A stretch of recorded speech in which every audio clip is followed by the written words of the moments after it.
Wow, so elegant. তারপর যেন কি লুকিং লাইক এ ওয়াও, মানে সত্যি লুকিং লাইক এ ওয়াও।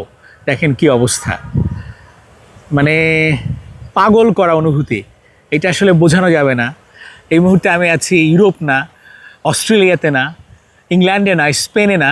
এই মুহূর্তে আমি আছি মতিঝিলে জাতীয় স্টেডিয়ামে, এবং সেখানেই এই পানি দিয়ে এটাকে গোসল করানো হচ্ছে, ভেজানো হচ্ছে ঘাস।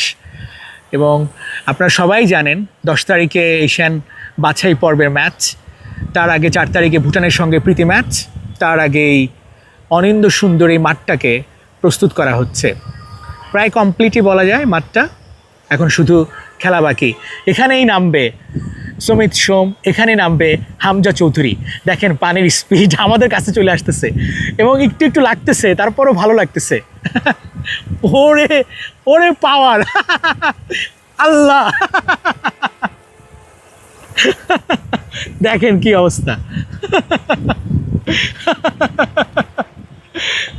এ এক ভালো লাগার অনুভূতি সত্যি। মানে এই বাতাস আছে, বাতাসের সঙ্গে সঙ্গে এই পানির এই খেলাটা আমাদের সঙ্গেও খেলছে, এইটাই ভালো লাগছে।